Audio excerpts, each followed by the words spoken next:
우리가 다니엘서를 통해서 우리가 시종일관 강조하고 주목해야 할 점이 있다 그랬죠.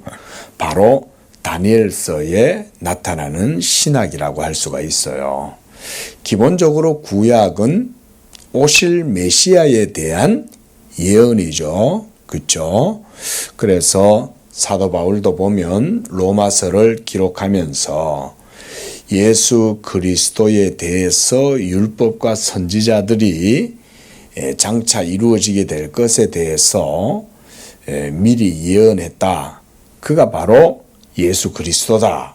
로마서 한번 1장 한번 보시기 바랍니다. 기본적으로 모든 성경과 예수님도 그렇게 말씀하셨고 사도행전에서도 그러고 사도 바울도 그러고 오리라고 한 율법과 선지자들이 증거했던 게 바로 예수 그리스도다 그랬죠. 자, 2절 말씀 우리 한번 읽어봅니다. 시작. 이 복음은 하나님이 선지자들을 통하여 그의 아들에 관하여 성경에 미리 약속하신 것이라. 자, 로마서 1장 2절에서는 사도 바울이 분명히 선지자들의 사역과 그들의 예언의 내용이 뭐였는지에 대해서 얘기를 해주고 있죠. 바로 하나님께서 선지자들을 통하여 이 복음에 대해서 얘기해 주었는데 그게 뭐냐? 바로 예수 그리스도시고 성경에 미리 약속하신 것이었다. 요 한 구절 내에 구약에 대한 사도 바울의 신학적 해설이 다 들어가 있다 이렇게 볼 수 있죠. 이사야도 마찬가지고 에스겔도 마찬가지고 예레미야도 마찬가지고 다니엘도 그렇고 모든 선지자들은 장차 하나님의 영원한 말씀, 영원한 하나님의 아들 예수의 성육신과 또 그를 통해서 온 세계가 그리스도로 말미암아 구속을 이루고 그래서 하나님의 은총을 누리게 될 것이고 만물이 그리스도 안에서 새롭게 되어질 것에 대해서 예언하는 것이 모두가 다 이 구약의 예언들이다. 우리가 이렇게 이해를 하시면 되는 거예요. 그러니까 지금 다니엘서 안에서도 바로 그런 신학이 있는 거죠. 특히 다니엘 이후에 이제 그리스도께서는 이제 몇 세기가 지나지 않으면 오실 때가 된 거예요. 우리가 종교개혁이 이제 500년이 지났죠. 그래 따지자면 아주 긴 세월 같아도 사실은 우리 시대에 벌써 그 500년이 지났잖아요. 그렇죠. 그러면 우리는 종교개혁 500주년 기념 행사도 했거든요. 종교개혁 기념 500주년 행사를 했다고요. 그 500년이라는 시간이 우리가 조선 500년 역사다. 그렇게 아주 유구한 역사인 것 같아도 사실은 그렇게 보면 금방 지나가죠. 근데 그거보다 그 모든 시간 위에 더 분명한 건 뭐냐면 시간을 초월한 우주적인 하나님의 사건이 예수 그리스도의 성육신을 통해서 이루어지고 나타나게 되는 거죠. 그렇죠? 그래서 우리가 늘 그 말씀 드리잖아요. 우주적인 사건이 바로 예수님이 사람의 몸을 입으시고 육체 가운데 자기를 나타내신 것. 이게 바로 우주적인 사건이라고 그랬어요. 이 실제적이고 역사적인 그런 성육신의 사건이 2000년 전에 이루어질 때에 하나님은 그 일을 그냥 하신 게 아니라 구약의 모든 역사 속에서 계속 예언했던 거예요. 아브라함을 통해서 복음을 전하고 또 그 복음 안에서 가나안 땅을 유업으로 받고 그래서 약속 가운데 거하면서 그 땅 가운데 이삭과 야곱도 거하고 또 애굽으로 노예가 되어가지고 400년 동안 살더라도 그조차도 하나님의 작정과 섭리 가운데 있었고, 그렇죠? 그렇게 해서 400년 후에 모세를 통해서 이스라엘 백성들을 엑소더스 출애굽시키고, 그런 다음에 시내산에서 또 하나님께서 아브라함 언약 이후 400년이 지나고 율법을 주시고, 이런 내용들이 전부 다 성경의 내용이잖아요.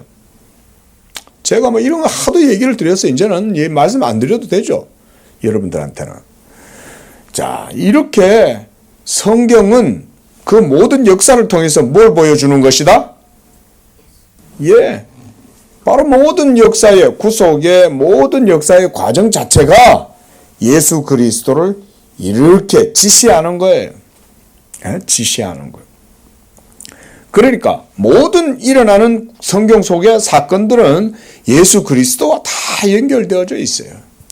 그리고 하나님께서 자기의 언약을 통해서 이 모든 역사, 언약의 역사를 이루셔서 예수 그리스도가 결국은 구속의 모든 일들을 이루시는 것. 이 과정 속에 이제 다니엘서가 사실은 그리스도와 아주 근접한 시대에 이르게 된 거죠. 이제 500년 정도 지나면 예수님이 오시는 거예요. 그러니까 이제는 아주 임박한 시기가 된 거예요. 예? 우주의 이 모든 종말의 역사가 이제는 예수 그리스도를 통해서 이루어지게 되니까 엄청난 사실은 큰 역사가 있는 거죠. 그러니까 다니엘이 이 환상을 보고는 너무 그 긴장감이 강렬하고 그 하나님의 임박한 임재하심이 이루어질 때가 되니까 다니엘이 이 환상을 감당할 수가 없는 거예요. 그래서 우리가 저번 시간에도 봤듯이 다니엘이 완전히 진이 다 빠져가지고 죽은 자처럼 하나님 앞에 물이 되어버리는 거예요. 사람이 물이 되어버리는 거예요. 여러분, 제가 자주 강조하지만 저는 종말론적인 긴장감 이런 걸 좀 강조를 하는데요. 하나님의 말씀 자체가 우리에게는 그렇게 다가와요. 그 앞에서는 죄인들이 밀랍처럼 녹아내리는 거예요. 왜냐하면 여호와께서 자기 영광을 나타내면 그 소멸하시는 불 앞에서 소멸되지 아니할 것들은 없기 때문에 그래요. 그런데 그 소멸하는 불 앞에서 소멸되지 아니하고 딱 서가지고 여호와의 영광을 바라보는 그런 존재들은 누굴까요? 예수 그리스도를 믿는 믿음 가운데, 의 가운데 거하는 자들은 새하늘과 새 땅을 바라보도다 그러잖아요. 새하늘과 새 땅을 바라보면서 소망 가운데 기뻐하는 사람들, 이 사람들은 그 소멸하는 불 앞에서 진멸을 당하지 않는 자들이 분명하죠. 그죠? 그렇잖아요. 다니엘서 안에 있는 신학이 소위 우리가 그런 것들입니다. 하나님이 역사의 주권자시고 역사 속에 실제로 모든 일들을 다 이루어 가신다는 것이 다니엘서 속에 있어요. 오늘 우리 보세요. 자, 우리가 읽었던 내용들을 다시 한번 보겠습니다. 자, 24절 말씀을 보세요. 하반절에 보면 지금 20절은 이제 안티오쿠스의 이제 형이에요. 20절에 나오는 이 사람은 그 왕위, 그러니까 안티오쿠스 3세의 왕위를 이어서 왕이 될 이 사람은 소위 필로파토르라고 하는 안티오쿠스 4세 에피파네스의 형을 말합니다. 그런데 이 사람이 문헌에 의하면 12년 정도 왕위를 유지했어요. 그래서 거기도 보면 20절에 보면 몇 날이 못 되어 망할 것이고 또 얼마 가지 못한다 이렇게 말해요. 몇 날이 못 된다. 이걸 이제 우리 주석가들은 12년 정도이다. 몇 날이란 말은 오래 통치 못한다는 의미로 본다. 이렇게 이제 해석을 합니다. 그러니까 이 필로파토르가 이제 무너지고 나자 그 다음에 왕위를 계승한 사람이 바로 안티오쿠스 4세 에피파네스예요. 자, 우리 에피파네스 이게 뭐라 그랬어요?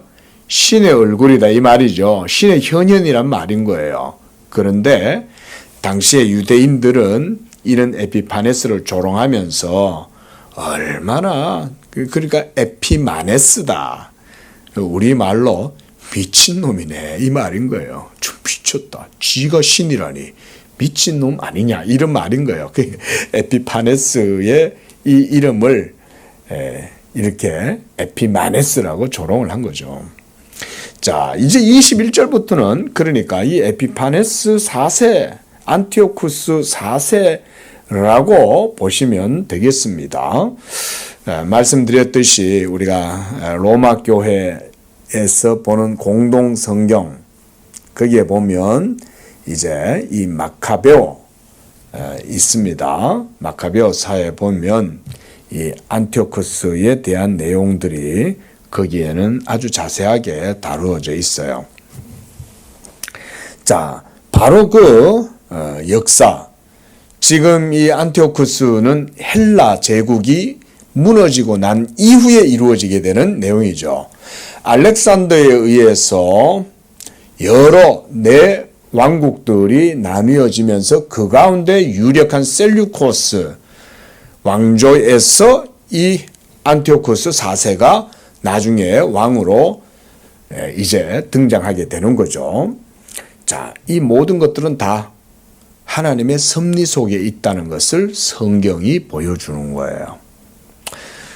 하나님은 모든 역사의 주권이 하나님의 작정하신 뜻 가운데 있다는 걸 보여주려고 이렇게 하신 거죠.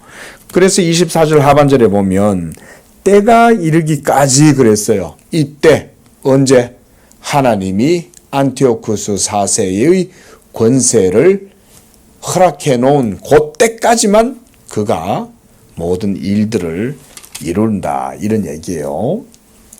또 29절 말씀을 보십시오. 29절에도 뭐라 그래요? 작정된 기한에 그랬어요. 작정된 기한이에요. 얼마 가지 못하는 거예요. 그 다음에 35절에도 하반절 보세요. 마지막 때까지 이르게 하리니 이는 아직 정한 기한이 그에게 남았다. 또 36절 하반절에도 이는 그 작정된 일을 반드시 이루실 것이다. 자, 이런 보십시오. 계속해서 모든 그 고대의 근동의 역사들은 하나님의 작정하심. 그래서 때가 이를 때가 되면 모든 일들이 다 하나님의 작정대로 이루어진다. 이걸 보여주는 거죠. 이런 거를 이제 우리가 하나님의 섭리 또는 데크리, 작정 또는 프로비던스, 섭리 이렇게 우리가 이해를 합니다. 자, 이런 게 예언서 속에 있는 소위 신학이라고 할 수가 있어요. 그리고 그 모든 작정과 섭리는 바로 예수 그리스도를 지향하고 나아가는 거예요. 그리고 이 모든 역사의 운동의 모든 결과는 바로 예수 그리스도에게서 다 정점을 찍게 되는 거예요. 놀라운 역사 아닙니까? 근데 우리가 보면 이렇게 홍수가 지고 이러면 어떨 때 보면 물 속에도 보면 이렇게 막 물이 소용돌이 치잖아요. 응? 소용돌이 하니까 생각이 납니다. 어릴 적에 저희 남매가 이제 이 막내 여동생이 오빠를 쫄쫄쫄쫄 따라와 가지고는 홍수가 지고 난 이후에 맑은 물이 흘러내려도 아직은 물살이 세잖아요. 이렇게 건너는데 막내 여동생도 오라버니들 따라와 가지고는 물 건넌다고 막 이렇게 따라 건너다가 막 물에 막 휩쓸려 가지고 떠내려가는 거예요. 그 이제 제가 이렇게 지나가는 걸 탁 붙잡고 이렇게 싹 당겨가지고 물이 이렇게 뱅뱅뱅뱅 도는 쪽으로 내가 싹 당겨 넣었어요. 그러니까 요 뱅뱅뱅뱅뱅 도니까 또 발이 또 물에 안 닿잖아요. 그 제가 그 기억이 납니다. 그래가지고는 제가 어려도 이렇게 물 속에 들어가가지고는 막 물 발길질 하고 있는 걸 이렇게 싹 붙들어가지고 무트로 이제 끌어낸 걸 생각이 나는데 물이 거대한 역사의 대하가 흘러내려가면 소용돌이 치잖아요. 그죠? 경랑이 일잖아요. 그 속에. 역사가 좀 비슷해요. 역사가 흘러가면 그냥 안 가죠. 보십시오. 어느 순간 어느 지점에 가면요. 역사의 경랑이 일어나서 소용돌이가 칩니다. 우크라이나의 사건이 그런 것이고 지금 팔레스타인에서 일어나고 있는 그 경랑이 그런 거라고 보면 돼요.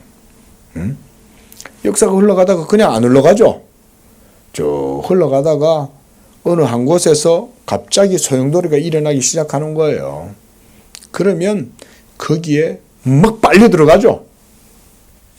저는 그런 묘사를 여러분들에게 좀 말씀을 드려봐도 된다고 생각합니다. 예.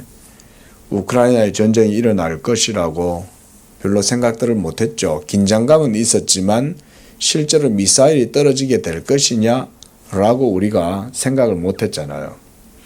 저 이스라엘에 지금 일어나고 있는 저 팔레스타인의 가자지구와 이스라엘의 분쟁, 저게 일어나게 될 줄 우리는 몰랐죠. 근데 어떻습니까? 거대한 하나님의 큰 역사의 물결에 한 곁에 물살이 도는 거잖아요. 물은 흘러내려가면서도 옆에는 또 물살이 세가지고 물이 돌아요. 그런 일들이 역사 속에 일어나지만 우리는 우연하게 일어난다고 생각한다고요. 그런데 그렇지 않습니다. 다 때가 있고 정한 기한이 있고 작정된 것이 이루어지는 것입니다.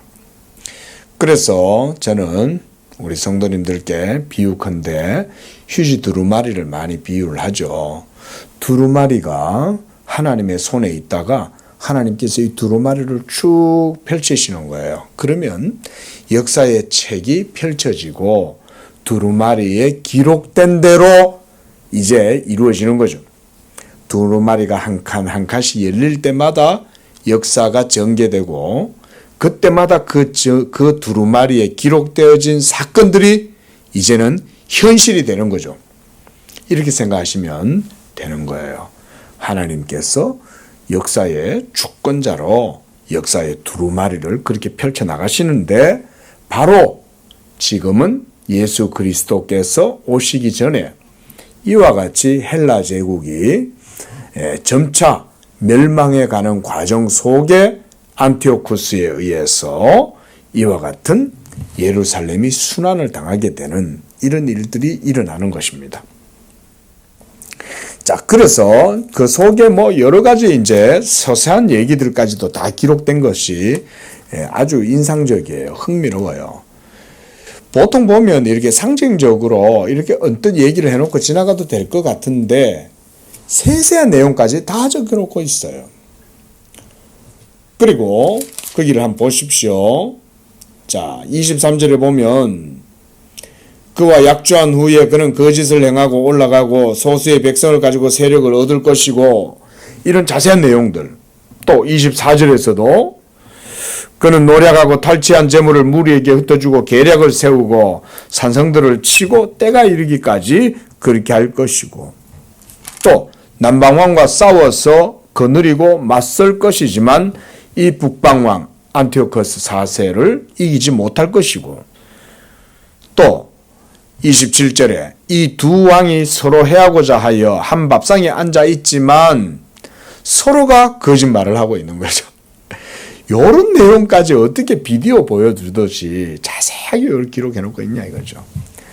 우리가 뭐 삼국지 이런 데도 보면 조조를 중심으로 해가지고 막 온갖 정치적인 계략들이 일어나잖아요. 그렇죠? 근데 그때 조조가 계략을 부리지만 사실은 섭리는 하나님의 손에 달려 있는 거죠. 제갈공명이라고 하는 인물은 조조처럼 계략을 부리진 않지만 이 사람은 또 조금 보면 좀 그런 사람이잖아요. 점도 치고 음양의 기운도 느끼고 뭐 이런 식으로 한마디로 그거 뭡니까? 신적인 섭리에 대한 감각을 어느 정도는 가지고 있다 이런 거잖아요. 그게 사실은 또 지혜일 수 있죠. 조조도 지혜롭지만 제갈공명이 어떻게 보면 더 지혜롭죠. 그렇죠. 왜냐하면 물론 뭐 제갈공명이 예수를 믿은 분은 아니지만은 예? 그런 모든 만사를 해석하고 이치를 볼 수 있는 그런 해안을 가진 자 아닙니까? 우리가 뭐 정도전이다. 정도전 씨가 그분이 얼마나 대단한 사람이었는지 우리는 잘 모르지만은 어쨌든 정도전에 의해서 지금 이 한양이 지금 서울특별시가 된 거죠. 자, 정도전 때문에 그렇게 된 것일까요? 하나님의 섭리라고 봐야 되는 거죠. 그렇죠. 모든 것 뒤에는 하나님의 섭리가 있는 겁니다. 그래서 이제 이런 소소한 내용들까지는 저희가 다 지금 살피고 또 할 수도 없고요. 제가 말씀드렸듯이 이런 내용들 깊은 것까지는 제가 다 공부를 안 했어요. 우리 성도님들한테 또 잘 알려드리기는 지금 현재는 어렵습니다. 제가 몇 권 책을 좀 사다 놨는데 책을 볼 그게 없어요. 한번 나중에 보면 또 한 번 더 기회가 있겠죠. 자, 그래서 29절에 작정된 기한에 그가 다시 와서 남방에 이를 것이지만 이번은 그 전번만 못했어요. 이게 뭐냐면요. 애굽, 즉 이집트의 왕권을 이 셀류커스 왕조가요. 좌지우지하는 거예요. 그러면서 이 애굽의 왕도 자기들이 원하는 사람을 책봉해서 세우는 거예요. 그런데 또 배신해요. 그래가지고는 이번엔 치러 내려갔는데 이번엔 로마가 또 압력을 넣는 거예요. 너 자꾸 이집트 건들지 마. 그러니까 이번에는 애굽을 하지 못하고 이번에는 돌아와요. 회군을 해가지고 다시 돌아오는데 그때 그 내용이 이제 30절부터 나와요. 이는 기띔에 배들이 이르러 그를 칠 것이고 그가 낙심하고 돌아가면서 맺은 거룩한 언약에 분노하였고 자기 땅에 돌아가서 맺은 거룩한 언약을 배반하는 자들을 살필 것이고 군대는 그의 편에 서서 성소 곧 견고한 곳을 더럽히고 매일 드리는 제사를 폐하고 멸망하게 하는 가증한 것을 세우고 언약을 배반하고 악행하는 자를 속임수로 타락시킬 것이나 자기 하나님을 아는 백성은 강하여 용맹을 떨치리라. 이 사람들이 누구냐? 마카비 가문들이다 이 말인 거예요. 이제 주석가들 중에서는 그렇게들 많이 해석을 합니다. 왜냐하면 이 안티오코스 4세가 이 유대교를 엄청나게 박해를 하는 거죠. 그래서 많은 사람들이 이 안티오코스 4세를 적그리스도의 상징적인 인물로 많이 말을 해요.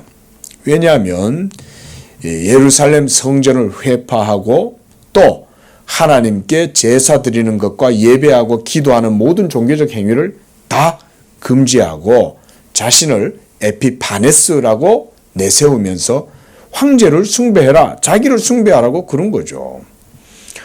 그러니까 황제를 숭배하지 않는 자들은 모조리 다 박해하고 참수하고 이렇게 된 일이 벌어진 거죠. 엄청난 박해가 일어난 거죠. 바로 이럴 때에 용맹한 하나님의 사람들이 일어나서 그에게 항거해서 마카비 혁명이 여기에서 일어나게 되었다라고 이렇게 소개를 합니다. 그래서 33절 보면 백성 중에 지혜로운 자들이 많은 사람을 가르칠 것이나 그들이 칼날과 불꽃과 사로잡힘과 약탈을 당하고 여러 날 동안 몰락하리라. 그들이 몰락할 때에 도움을 조금 얻을 것이나 많은 사람들이 속임수로 그들과 결합할 것이고 그들 중에 지혜로운 자 몇 사람이 몰락하고 무리 중에 연단을 받아 정결하게 되고 희게 되어 마지막 때까지 이르게 하리니 이는 아직 정한 기한 언제일까요? 정한 기한?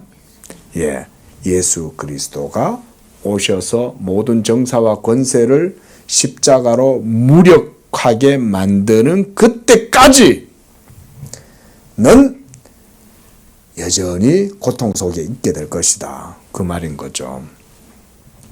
그러니까 지금 이 안티오코스에 의해서 일어나게 된 이 사건 이후에 예수님 오실 때까지는 약 한 6, 70년 요 정도 시간이 남아 있는 거예요. 그 사이에 이제 마카비 가문이 일어나 가지고 혁명을 일으키고 이렇게 해서 승리하는 거예요. 그렇게 해서 어느 정도 이스라엘 종교의 그런 어떤 정치적인 그것을 확보를 해요. 그래서 예수님이 오시는 그때는 로마가 다스리던 시대 아닙니까? 그렇죠?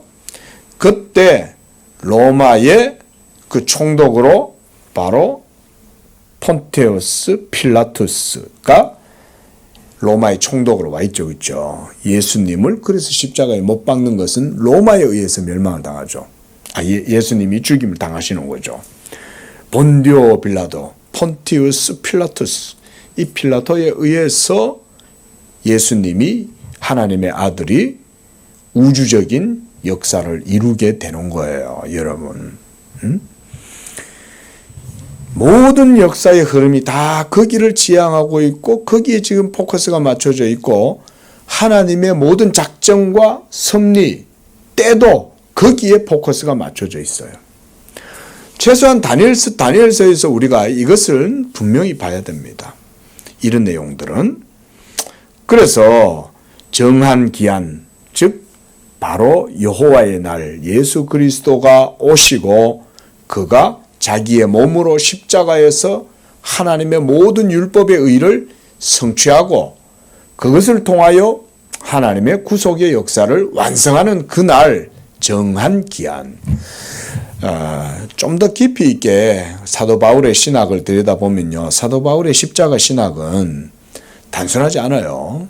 역사를 총괄하는 이런 개념이 십자가 신학이에요. 그 십자가는 여자들 목에 걸려 있는 그 정도가 아닌 거예요. 사실은 십자가의 무게는 우주적인 무게예요. 사실은. 그걸 알고 목에다가 십자가를 걸고 다닌다면 뭐 그런 대로 봐줄만 하지만 그것도 모르고 그 십자가를 들고 돌아다니는들 그게 무슨 의미가 있겠어요. 그렇죠? 자, 십자가에서 하나님의 영원한 말씀이 사람이 되시고 그 인성을 입으신 예수가 십자가에서 자기의 몸을 들여서 죽으실 때 그의 죽으심과 함께 하나님의 모든 우주의 이 만물의 통치의 법칙, 우주 법칙이죠. 이 우주의 법칙이 예수의 십자가를 말미암아 모두가 다 완성되고 성취가 되고 만족이 되었어요. 이제 이런 얘기는 아시겠죠? 그렇죠? 그러니까 완전한 율법의 말씀이 십자가를 통해서 만족이 될 때 거기에서 화해가 이루어지는 거예요. 그리스도의 죽으심을 통해서.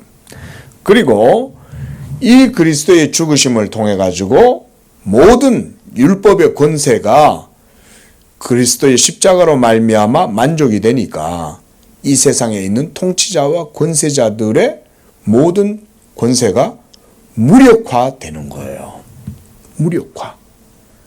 이런 것들이 소위 아주 깊은 십자가의 그런 우리가 신학이라고 할 수가 있습니다. 사도는 분명히 그렇게 말을 하거든요. 여러분 우리가 사도 바울의 신학에서 이신칭의만 받아들입니까? 그건 아니잖아요.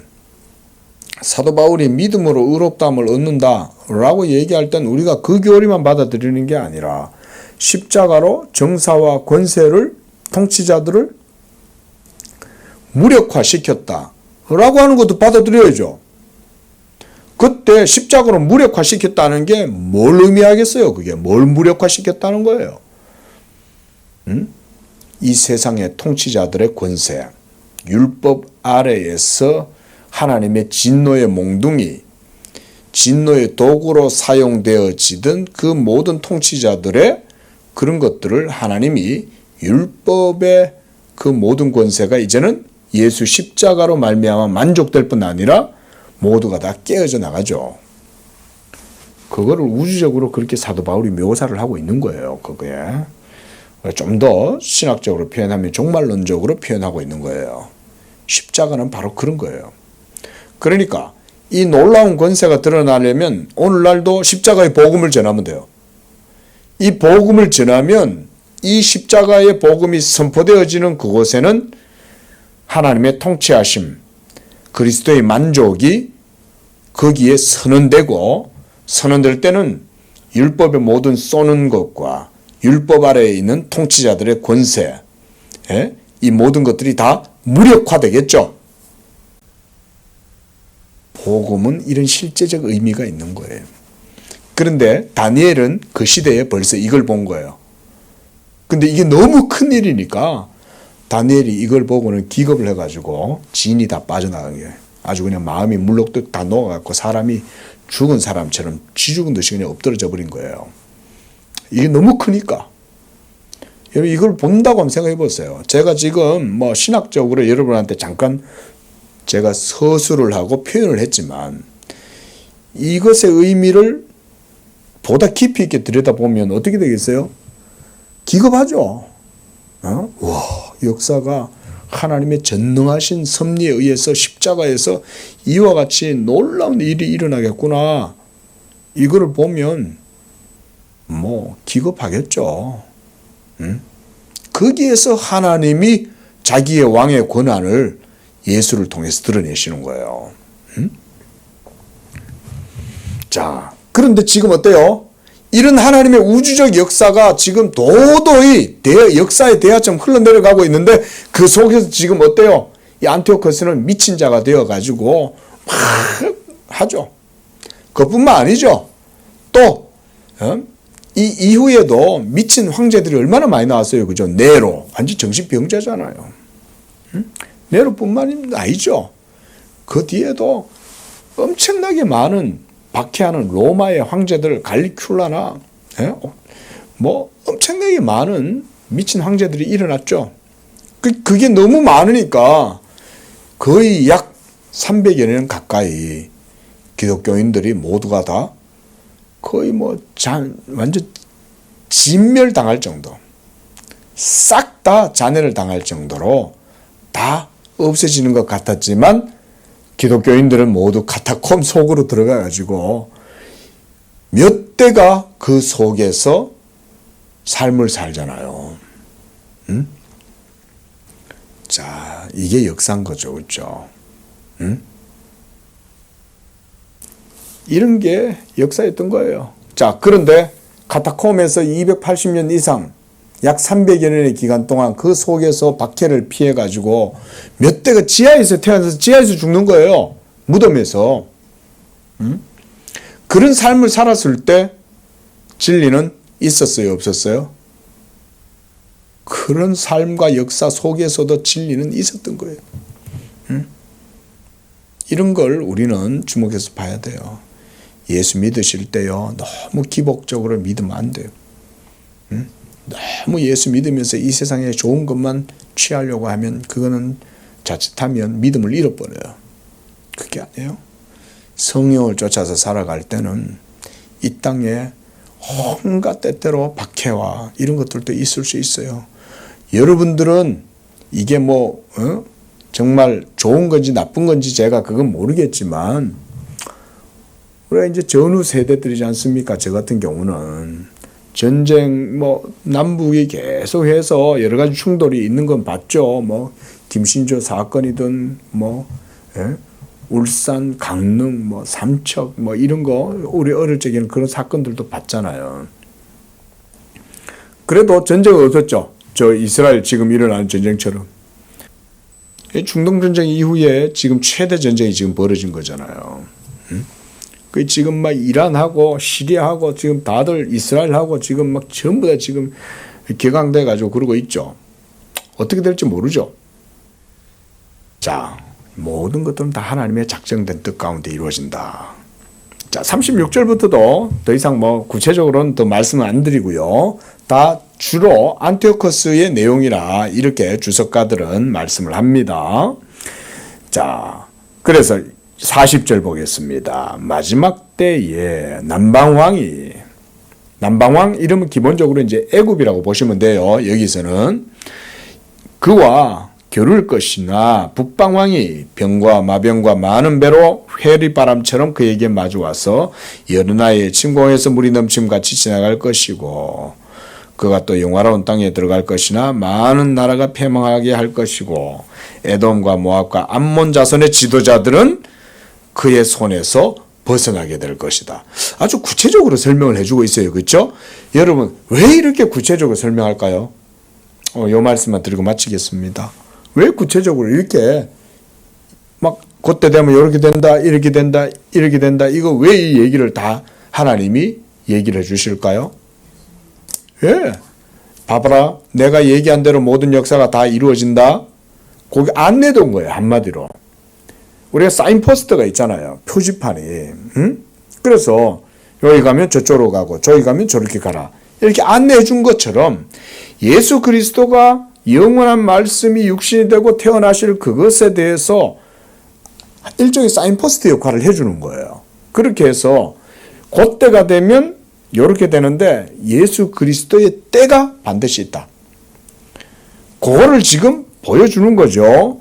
그래서 작정된 때가 되면 이루어질 것이라는 것을 이렇게 보여주는 거예요. 그래서 42절에 그가 여러 나라들의 그들의 손을 펴리니 애굽 땅도 면하지 못할 것이니 그가 권세로 애굽의 금, 은 모든 보물을 차지하고 리비아 사람, 구스 사람이 그의 시종이 되고 그러나 동북에서부터 소문이 이르러 그를 번민하게 함으로 그가 분노하여 나가서 많은 무리를 다 죽이고 멸망시키고자 할 것이고 그가 장막 궁전을 바다와 영화롭고 거룩한 산 사이에 세울 것이나 그의 종말이 이르리니 결국은 마지막이 오죠.